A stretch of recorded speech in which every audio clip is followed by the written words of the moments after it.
Radio Tehran, শুরু হচ্ছে বিশ্ব সংবাদ।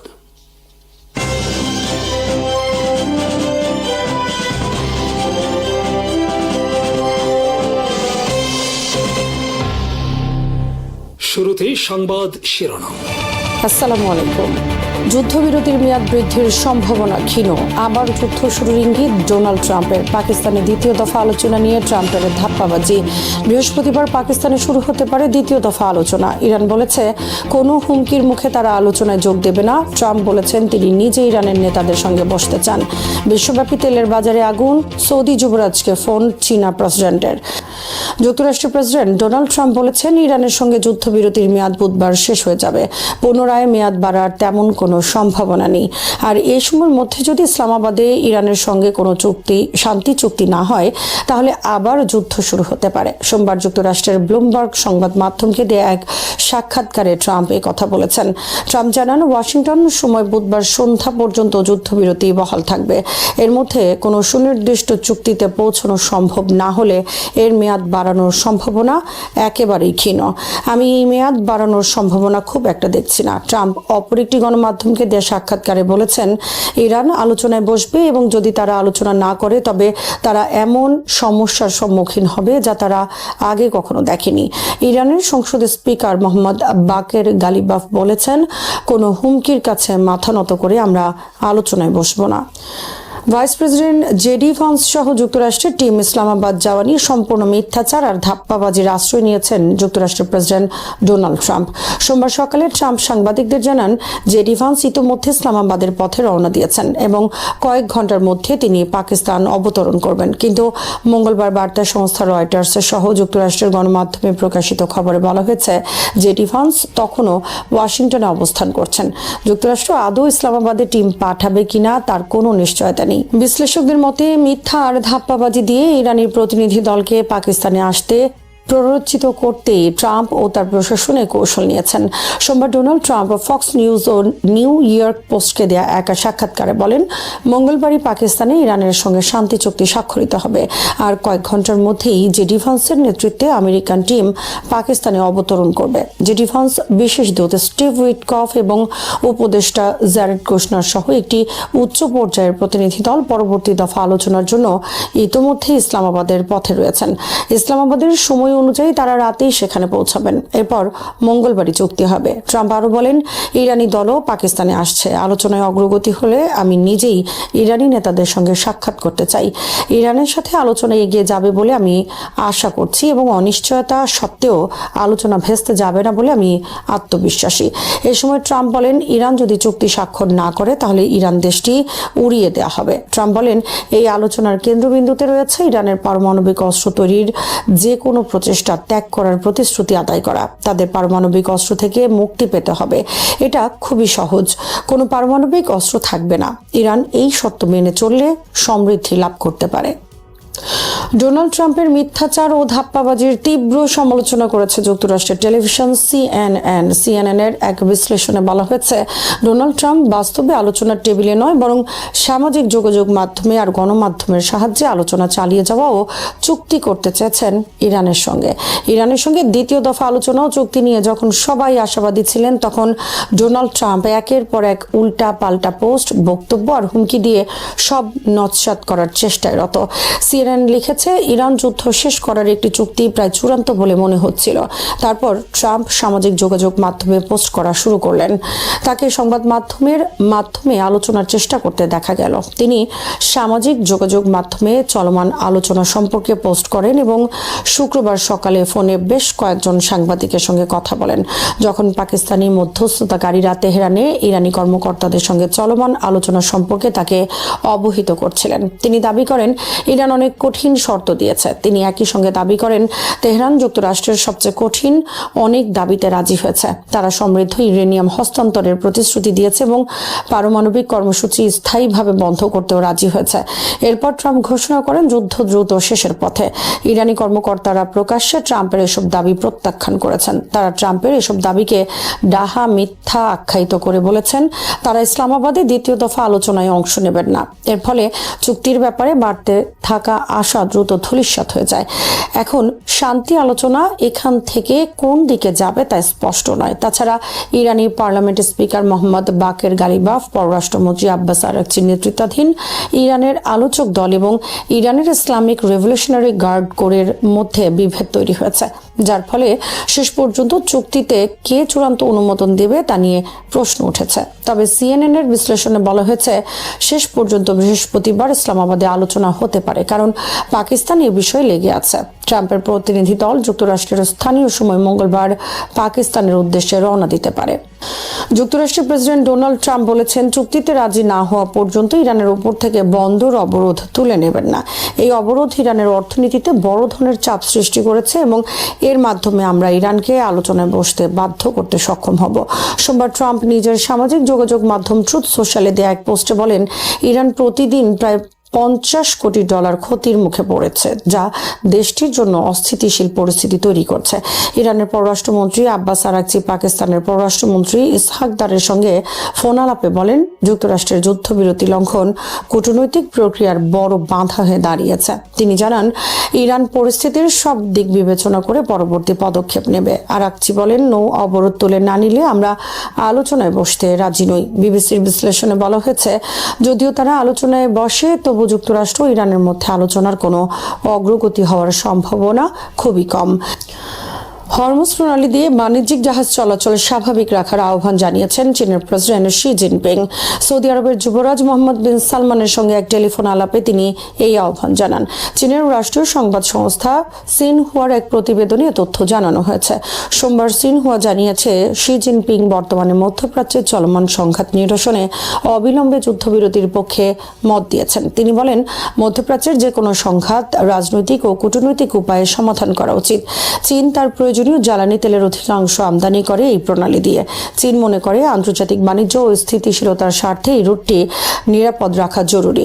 হরমুজ প্রণালীতে বাণিজ্যিক জাহাজে হামলা এবং যুক্তরাষ্ট্র ও ইরানের মধ্যে পুনরায় আলোচনা শুরুর সম্ভাবনা নিয়ে পরস্পর বিরোধী বার্তার জেরে বিশ্ববাজারে জ্বালানি তেলের দাম ব্যাপকভাবে বেড়েছে। সোমবার এশিয়ায় অপরিশোধিত তেলের দাম 7% বেশি বেড়েছে। ইরান যুদ্ধ শুরুর পর থেকে লেবাননে ইসরায়েলি হামলায় অন্তত 2387 জন নিহত হয়েছেন।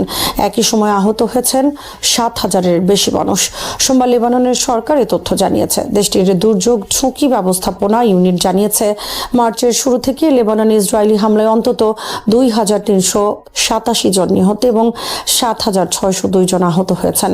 গত বৃহস্পতিবার থেকে ইসরায়েল ও হিজবুল্লাহর মধ্যে 10 দিনের যুদ্ধবিরতি কার্যকর হওয়ার ঘোষণা দেন ডোনাল্ড ট্রাম্প। কিন্তু ট্রাম্পের এই ঘোষণার প্রতি বৃদ্ধাঙ্গুলি দেখিয়ে ইসরায়েল লেবাননে গণহত্যা চালিয়ে যাচ্ছে। ইসলামাবাদে অনুষ্ঠিত সাম্প্রতিক আলোচনা যে যুক্তরাষ্ট্র, ইসরায়েল ও ইরানের মধ্যে চলমান সংঘাতের অবসান ঘটাতে ব্যর্থ হবে, তা খুব একটা অপ্রত্যাশিত ছিল না। আলোচনায় অংশগ্রহণকারী পক্ষগুলোর অবস্থানগত দূরত্ব এতটাই বিস্তৃত ছিল যে স্বল্প সময়ের কূটনৈতিক উদ্যোগে তার সেতু বন্ধন করা প্রায় অসম্ভব ছিল। একদিকে ওয়াশিংটনের 15 দফা প্রস্তাব, অন্যদিকে তেহরানের 10 দফা কাঠামো। এই দুইয়ের মধ্যে মৌলিক পার্থক্য শুধু নীতিগত নয়, বরং কৌশলগত, নিরাপত্তাগত এবং আদর্শিক দৃষ্টিভঙ্গির গভীরে প্রথিত।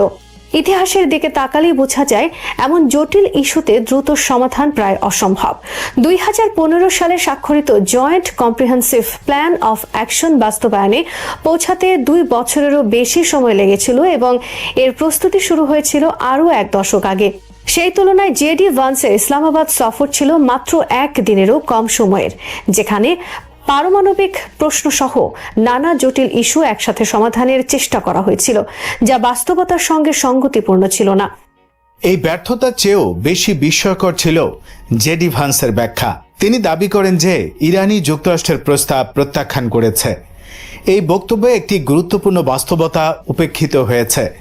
8 এপ্রিলের যুদ্ধবিরতির পর ইরান সামরিক ও কৌশলগতভাবে এমন অবস্থানে ছিল না যে তাকে সহজে চাপের মুখে ফেলা যায়, বরং তেহরান তার অবস্থানে দৃঢ় ছিল এবং এই দৃঢ়তাই আলোচনায় সমতার ভিত্তি তৈরি করেছিল। কিন্তু ওয়াশিংটনের দৃষ্টিভঙ্গিতে একটি ভিন্ন চিত্র প্রতিফলিত হয়, যেখানে ডোনাল্ড ট্রাম্প এবং তার প্রশাসন মনে করে যে ইরান কার্যত পরাজিত, ফলে তাদের পক্ষে শর্ত আরোপ করা স্বাভাবিক।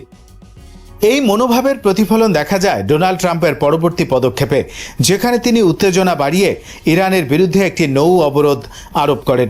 বিশেষ করে হরমুজ প্রণালী দিয়ে যাতায়াতকারী জাহাজগুলোর উপর এই অবরোধ কার্যত একটি যুদ্ধ ঘোষণার সমতুল্য। আন্তর্জাতিক আইন অনুযায়ী একটি দেশের বাণিজ্যিক পথ অবরুদ্ধ করা সরাসরি যুদ্ধের কর্মকাণ্ড হিসেবে বিবেচিত হয়।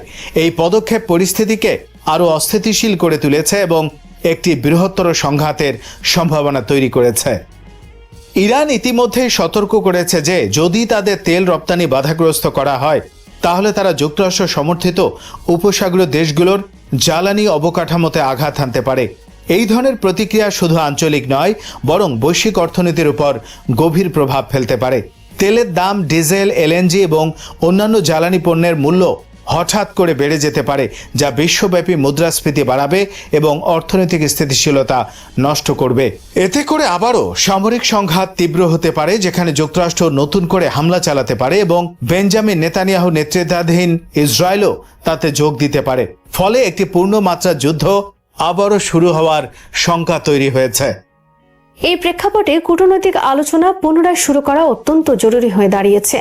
ইতিবাচক দিক হলো এখনো কোনো পক্ষই আলোচনার দরজা পুরোপুরি বন্ধ করেনি, বরং পাকিস্তান ও মিশরের মতো মধ্যস্থতাকারী দেশগুলো সক্রিয়ভাবে কাজ করছে যাতে তেহরান ও ওয়াশিংটনের মধ্যে একটি গ্রহণযোগ্য সমাধান খুঁজে পাওয়া যায়। উভয় পক্ষেরই যুদ্ধ এড়ানোর যথেষ্ট কারণ রয়েছে। ডোনাল্ড ট্রাম্প জানেন দীর্ঘস্থায়ী যুদ্ধ তার প্রশাসনের জন্য রাজনৈতিকভাবে ক্ষতিকর হবে। ইতিমধ্যেই মুদ্রাস্ফীতি বাড়ছে, জনসমর্থন কমছে এবং মধ্যবর্তী নির্বাচন সামনে চলে আসছে। অন্যদিকে ইরান যদিও সামরিকভাবে প্রতিরোধ গড়ে তুলেছে, তবুও যুদ্ধের ফলে যে ব্যাপক ক্ষয়ক্ষতি হয়েছে তা পুনর্গঠনকে কঠিন করে তুলবে এবং অর্থনৈতিক চাপ আরও বাড়াবে, যা অতীতে জন অসন্তোষ সৃষ্টি করেছে। এই পরিস্থিতি কূটনীতির জন্য একটি অনুকূল পরিবেশ তৈরি করলেও সফল আলোচনার জন্য একটি বাস্তবসম্মত কাঠামো প্রয়োজন। এমন একটি কাঠামো যা উভয় পক্ষের মূল উদ্বেগগুলো সমাধান করতে পারে। প্রথমত, যুক্তরাষ্ট্রকে ইরানের ইউরেনিয়াম সমৃদ্ধকরণের অধিকার স্বীকার করতে হবে। ইন্টারন্যাশনাল অ্যাটমিক এনার্জি এজেন্সির তত্ত্বাবধানে শান্তিপূর্ণ উদ্দেশ্যে ইউরেনিয়াম সমৃদ্ধকরণ আন্তর্জাতিক আইনে অনুমোদিত। 2015 সালের চুক্তি অনুযায়ী এই সমৃদ্ধকরণ 3.67% সীমাবদ্ধ ছিল এবং সেই সীমা পুনরায় কার্যকর করা যেতে পারে। এছাড়া ইরান তার অতিরিক্ত সমৃদ্ধ ইউরেনিয়াম হ্রাস করতে সম্মত হতে পারে, যেমন বর্তমানে তাদের কাছে থাকা 60% সমৃদ্ধ ইউরেনিয়ামকে কমিয়ে আনা। যুক্তরাষ্ট্র পুরোপুরি অপসারণের বদলে তত্ত্বাবধানে এই হ্রাস প্রক্রিয়ায় সম্মত হতে পারে। একই সঙ্গে ইরান একটি লিখিত প্রতিশ্রুতি দিতে পারে যে তারা পারমাণবিক অস্ত্র তৈরি করবে না। এই প্রতিশ্রুতি আলী খামেনির পূর্ববর্তী নীতির সঙ্গে সামঞ্জস্যপূর্ণ। অন্যদিকে যুক্তরাষ্ট্রকে অর্থনৈতিক নিষেধাজ্ঞা প্রত্যাহার করতে হবে এবং ইরানের আটক থাকা সম্পদ মুক্ত করতে হবে। ইরানও তার যুদ্ধ ক্ষতিপূরণের দাবি প্রত্যাহার করতে পারে, যা বাস্তবসম্মত নয়। এছাড়া হরমুজ প্রণালী দিয়ে যাতায়াতকারী তেলবাহী জাহাজের ওপর একটা নির্দিষ্ট ফি আরোপের প্রস্তাবও সমঝোতার অংশ হতে পারে, যা পুনর্গঠনের অর্থ জোগাতে সাহায্য করবে। সবচেয়ে গুরুত্বপূর্ণ হলো উভয় দেশের মধ্যে একটি অনাক্রমণ চুক্তি স্বাক্ষর করা, যা তাদের ভবিষ্যৎ সংঘাত এড়াতে সাহায্য করবে। এই চুক্তি যদি জাতিসংঘের নিরাপত্তা পরিষদের মাধ্যমে অনুমোদিত হয় তাহলে তা আরও শক্তিশালী হবে। তবে এই পুরো প্রক্রিয়া সফল হওয়ার জন্য 3টি গুরুত্বপূর্ণ শর্ত পূরণ করতে হবে। প্রথমত, যুক্তরাষ্ট্রকে একতরফাভাবে নয় বরং পারস্পরিক সমঝোতার ভিত্তিতে ছাড় দিতে হবে। দ্বিতীয়ত, আলোচনার জন্য পর্যাপ্ত সময় দিতে হবে, কারণ এই ধরনের জটিল ইস্যু দ্রুত সমাধান করা সম্ভব নয়। তৃতীয়ত, চলমান আলোচনার সময় কোনো নতুন সামরিক হামলা এড়াতে হবে, বিশেষ করে ইসরায়েলের পক্ষ থেকে, যা পুরো প্রক্রিয়াকে ভেস্তে দিতে পারে। সবকিছু শেষে বাস্তবতা একটাই, ডোনাল্ড ট্রাম্প যতই কঠোর ভাষা ব্যবহার করুন না কেন, তার সামনে এখন কূটনৈতিক সমাধানই একমাত্র কার্যকর পথ। সামরিকভাবে জয় ঘোষণা করা সহজ, কিন্তু সেই জয়কে রাজনৈতিক ও অর্থনৈতিক স্থিতিশীলতায় রূপান্তর করা অনেক কঠিন। সাম্প্রতিক পরিস্থিতি দেখায় যুক্তরাষ্ট্রের আক্রমণ ইরানের সম্পূর্ণ সক্ষমতা ধ্বংস করতে পারেনি, বরং সংঘাত দীর্ঘায়িত হলে তা আরও অনিশ্চয়তা সৃষ্টি করবে। একই সঙ্গে অভ্যন্তরীণ রাজনীতিও ট্রাম্পকে চাপে রেখেছে। সামনে নির্বাচন, অর্থনৈতিক চাপ, জ্বালানি বাজারের অস্থিরতা, সব মিলিয়ে একটি দীর্ঘমেয়াদী যুদ্ধ তার জন্য রাজনৈতিক ঝুঁকি হয়ে দাঁড়িয়েছে। তাই একটি দ্রুত কিন্তু কার্যকর শান্তি চুক্তি তার জন্য অফ র্যাম্প হিসেবে কাজ করতে পারে, যা তাকে শক্তিশালী নেতা হিসেবে উপস্থাপন করার সুযোগ দেবে। তবে সমস্যা হলো দ্রুত কোনো চুক্তি করলেই তা টেকসই হবে এমন নিশ্চয়তা নেই। ইউরোপীয় কূটনীতিকরা ইতিমধ্যে সতর্ক করেছেন যে তাড়াহুড়ো করে করা একটি দুর্বল চুক্তি ভবিষ্যতে আরো বড় সংকট তৈরি করতে পারে। এখানে সমাধানের মূল চাবিকাঠি লুকিয়ে আছে। একটি বাস্তবসম্মত চুক্তির জন্য উভয় পক্ষকেই ছাড় দিতে হবে। যুক্তরাষ্ট্রকে ইরানের সীমিত ও আন্তর্জাতিক নজরদারির অধীনে ইউরেনিয়াম সমৃদ্ধকরণের অধিকার মেনে নিতে হবে, আর ইরানকে তার পারমাণবিক কর্মসূচি স্বচ্ছ রাখতে হবে এবং সামরিক উদ্দেশ্যে ব্যবহার না করার প্রতিশ্রুতি দিতে হবে। পাশাপাশি ধাপে ধাপে নিষেধাজ্ঞা প্রত্যাহার, নিরাপত্তা নিশ্চয়তা এবং আঞ্চলিক উত্তেজনা কমানোর ব্যবস্থা থাকতে হবে। সবচেয়ে গুরুত্বপূর্ণ বিষয় হলো সময়। এত জটিল একটি চুক্তি 2-1 দিনের মধ্যে সম্ভব নয়। যদিও ট্রাম্প এমন আশাবাদ ব্যক্ত করেছেন, আলোচনার সময়সীমা বাড়ানো এবং উত্তেজনা কমিয়ে একটি কাঠামোগত আলোচনা চালিয়ে যাওয়াই একমাত্র যুক্তিযুক্ত পথ। অতএব ট্রাম্পের সামনে এখন দুটি পথ। একটি হলো শক্তির প্রদর্শন চালিয়ে যাওয়া, যা পরিস্থিতিকে আরও বিস্ফোরক করে তুলবে।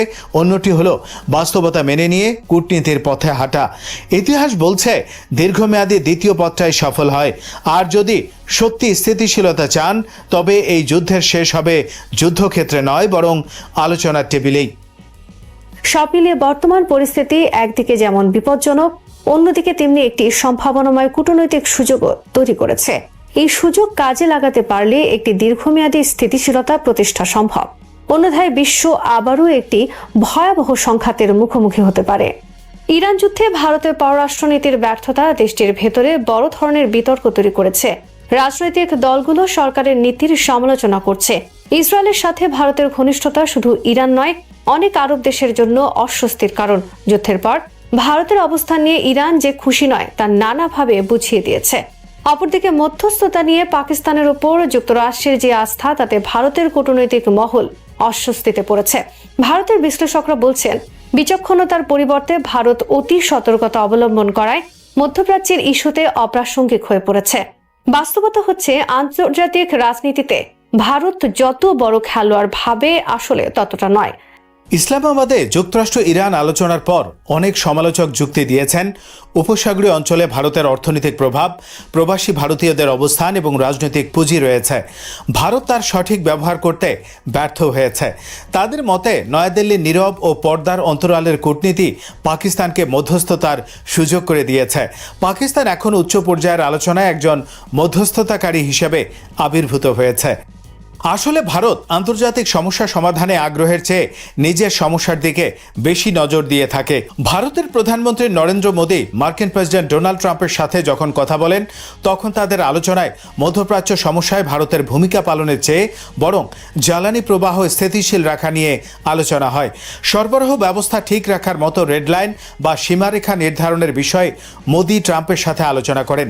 একইভাবে বিদেশ মন্ত্রী এস জয়শঙ্করের সংযুক্ত আরব আমিরাত সফরের সময় সমস্যা সমাধানে ভারত কোনো ভূমিকা পালন করতে পারে এমন আলোচনা হয়নি, বরং দুদেশের মধ্যে সহযোগিতার নানা বিষয় নিয়ে কথা হয়েছে। বিশ্লেষকরা মনে করেন ভারতের কূটনীতি হল অপরিসীম স্বার্থপরতা। নিজের স্বার্থ যেখানে বড়, এ কারণে তারা অত্যাধিক সতর্ক। এই নীতি বা মানসিকতা দিয়ে জটিল কোনো সমস্যা সমাধানে ভূমিকা পালন করা যায় না। উপসাগরীয় অঞ্চলে ভারতের পররাষ্ট্রনীতি হল চাপের মুখে থেকেও কৌশলগত স্বায়ত্তশাসন বজায় রাখা। এই অঞ্চলে পরস্পর বিরোধী নানা শক্তির সাথে ভারত সম্পর্ক রেখে চলছে। মার্কিন, ইসরায়েলি, আমিরাতি অক্ষ শক্তির অন্যতম অংশীদার হল ভারত। আবার ইরানের সাথে পুরনো সম্পর্কের দাবি করত নয়াদিল্লি, কিন্তু এবার ভারতের এই দ্বৈত ভূমিকা ভেঙে পড়েছে, কারণ ইরান যুদ্ধ মধ্যপ্রাচ্য নতুন এক ব্যবস্থার দিকে যাচ্ছে। মধ্যপ্রাচ্যে নয়াদিল্লি এমন এক জটিল সম্পর্কের জালে আবদ্ধ, যা তাকে একই সাথে বিভিন্ন শক্তির সাথে চলতে বাধ্য করে। প্রযুক্তি, অর্থায়ন এবং প্রতিরক্ষার ক্ষেত্রে ভারত যুক্তরাষ্ট্রের সাথে ঘনিষ্ঠভাবে যুক্ত। জ্বালানি এবং চাবাহার বন্দরের মাধ্যমে সংযোগের জন্য ভারত ইরানের উপর নির্ভরশীল। প্রতিরক্ষা বিষয়ে ভারত ইসরায়েলের সাথে গভীরভাবে সংশ্লিষ্ট। বাণিজ্য, বিনিয়োগ এবং লাখ লাখ প্রবাসী ভারতীয় শ্রমিকের জীবিকার কারণে ভারত উপসাগরীয় দেশগুলোর সাথে অর্থনৈতিকভাবে জড়িত। এমন পরিস্থিতিতে ভারতের সামনে সহজ কোনো পথ খোলা নেই। ইরানকে সমর্থন করলে মার্কিন যুক্তরাষ্ট্র, উপসাগরীয় দেশ এবং ইসরায়েল বিরাগভাজন হওয়ার ঝুঁকি থাকে। আবার যুক্তরাষ্ট্র ও ইসরায়েলকে সমর্থন করলে ইরানের সাথে যোগাযোগ বিচ্ছিন্ন হওয়ার ঝুঁকি রয়েছে। হরমুজ প্রণালীর মাধ্যমে জ্বালানি সরবরাহ ব্যবস্থা ইতিমধ্যে ঝুঁকির মধ্যে পড়েছে। মধ্যস্থতাকারী হিসেবে এগিয়ে আসার মতো সক্ষমতাও ভারতের নেই, কারণ এমন উদ্যোগ নিলে তাতে ব্যর্থ হওয়ার সম্ভাবনাই বেশি। তাতে ভারতের কূটনৈতিক গ্রহণযোগ্যতা নষ্ট করতে পারে। আসলে ভারতের তথাকথিত কৌশলগত স্বায়ত্তশাসন বজায় রাখার জন্য চড়া মূল্য দিতে হচ্ছে। ভারতের কৌশলী অবস্থানের সুযোগ আরও সংকুচিত হয়ে আসছে। চীন, পাকিস্তান কৌশলগত অংশীদারিত্ব মধ্যপ্রাচ্যে ভারতের আঞ্চলিক ভূমিকা রাখার সুযোগ কমিয়ে দিয়েছে। অন্যদিকে যুক্তরাষ্ট্র পাকিস্তান ঘনিষ্ঠতা ও যোগাযোগ বৃদ্ধি ভারতকে আরও বেশি অপ্রাসঙ্গিক করে তুলছে। হরমুজ প্রণালী দিয়ে জ্বালানি সরবরাহের উপর ভারতের অতি নির্ভরশীলতা যে কোনো সাহসী সিদ্ধান্ত নেওয়ার ক্ষেত্রে বড় বাধা হয়ে দেখা দেয়। ভারত জানে জ্বালানির দাম বাড়লে দেশটির অর্থনীতিতে যে ধাক্কা লাগে, এতে যে কোনো ভুল পদক্ষেপ দেশের ভেতরে চড়া রাজনৈতিক মূল্য দিতে হতে পারে। এই কারণে মধ্যপ্রাচ্য ইস্যুতে ভারত সবসময় সবাইকে খুশি রাখার চেষ্টা করে। কোনো নৈতিক অবস্থান নেয়ার সাহস তাদের নেই। উপসাগরীয় দেশগুলোতে বসবাসরত বিশাল প্রবাসী ভারতীয় জনগোষ্ঠীর উপস্থিতি দেশটির জন্য ঝুঁকির কারণ। এই অঞ্চলের যে কোনো অস্থিতিশীলতা দ্রুত ভারতের অভ্যন্তরীণ অর্থনীতি ও রাজনৈতিক চাপে রূপ নিতে পারে। এমন অবস্থায় ভারত সবসময় পরিমিত এবং কম ঝুঁকিপূর্ণ পথ অবলম্বন করার চেষ্টা করে। এমন দুর্বল অবস্থান দিয়ে কূটনৈতিক প্রভাব বিস্তার করা অসম্ভব। ভারতের বিপরীতে পাকিস্তানের সক্রিয় ভূমিকা সম্পূর্ণ ভিন্ন একটি কৌশলগত মডেল দাঁড় করিয়েছে। ইরান ও উপসাগরীয় দেশগুলোর মাঝে পাকিস্তানের ভৌগোলিক অবস্থান। পাকিস্তান একদিকে তেহরানের সাথে কার্যকর সম্পর্ক রাখছে, অন্যদিকে সৌদি আরব ও কাতারের সাথে প্রতিরক্ষা সম্পর্ক বজায় রাখছে। চীনের সমর্থন এবং যুক্তরাষ্ট্রের সাথে সম্পৃক্ততার সুযোগ নিয়ে ইসলামাবাদ এমন এক উচ্চতায় চলে গেছে যেখানে দুই পক্ষের মধ্যে আলোচনার আয়োজন করা রাজনৈতিকভাবে কম ঝুঁকিপূর্ণ। পাকিস্তানের মধ্যস্থতার ক্ষমতা শুধু তার নিজস্ব শক্তি থেকে নয়, বড় শক্তিগুলোর পৃষ্ঠপোষকতা থেকে এসেছে। ভারতের সাথে এই পার্থক্য অত্যন্ত গুরুত্বপূর্ণ। পাকিস্তান এখানে কেবলই একজন সহায়তাকারী, কিন্তু ফলাফল নির্ধারক নয়। পাকিস্তানের প্রভাব এখানে পরোক্ষ, যা তার নিজস্ব অর্থনৈতিক বা কৌশলগত অবস্থানের পাশাপাশি বাইরের সমর্থনে অর্জিত। আসলে পাকিস্তান ইরান যুদ্ধে সাহসী কূটনীতির পথ বেছে নিয়েছে, যাতে দেশটি প্রাথমিক সাফল্য অর্জন করেছে। অপরদিকে ভারত নিজেদের স্বার্থ রক্ষার আশায় ভীরু হয়ে পড়েছে, যে দেশকে আসলে কেউ তেমন বিশ্বাস করে না, আবার বর্তমান পরিস্থিতিতে গুরুত্বও দেয় না। ভারতের সমস্যা হচ্ছে পররাষ্ট্রনীতির কৌশল, যে নীতি কেবল ঝুঁকি কমানোর উপর ভিত্তি করে চলে, তা উদ্যোগ নেওয়ার ক্ষমতাকে সীমিত করে দেয়। বাস্তবতা হচ্ছে ভারতের প্রভাব সীমিত হয়ে পড়েছে। ইরান যুদ্ধে মধ্যস্থতায় তার প্রধান দুই প্রতিপক্ষ পাকিস্তান ও চীন সমানভাবে সক্রিয়, অপরদিকে ভারত অনেকটাই নীরব। ভারতের অনেক বিশ্লেষক মনে করেন, যুদ্ধ যদি দীর্ঘায়িত হয় তাহলে ভারত একসময় সক্রিয় হয়ে উঠবে। হরমুজ প্রণালী যদি এভাবে বন্ধ থাকে, তাহলে যদি জ্বালানির দাম আকাশচুম্বী হয়, তবে তা সরাসরি ভারতের অর্থনীতিতে আঘাত হানবে। ফলে একসময় কড়া প্রতিক্রিয়া জানাতে ভারতকে বাধ্য করবে।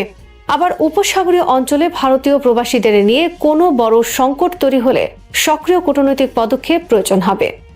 অনেক বিশ্লেষক মনে করেন, মধ্যপ্রাচ্যের এই সংকট যুক্তরাষ্ট্র ইসরায়েল উপসাগরীয় জোট বনাম ইরানের মধ্যকার পূর্ণাঙ্গ যুদ্ধে রূপ নেয়, তবে ভারতের নিরপেক্ষ থাকা অসম্ভব হয়ে পড়বে। নিজেদের স্বার্থ রক্ষায় ভারত হয়তো কোনো একদিকে ঝুঁকতে বাধ্য হবে। প্রশ্ন হলো, ভারত কোন দিকে ঝুঁকে পড়বে? ভারত যে মার্কিন ইসরায়েলে অক্ষ শক্তির পক্ষে অবস্থান নেবে তাতে কোনো সন্দেহ নেই, কারণ খামেনি হত্যার নিন্দা করেনি ভারত। এমনকি ভারতের আমন্ত্রণে আসায় সামরিক মহড়ায় অংশ নেওয়া ইরানি যুদ্ধজাহাজ ডুবিয়ে দিয়েছে যুক্তরাষ্ট্র। এ নিয়ে কোনো প্রতিবাদ করেনি নয়াদিল্লি। যুদ্ধ যখন থেমে যাবে তখন মধ্যপ্রাচ্য অনেকখানি বদলে যাবে।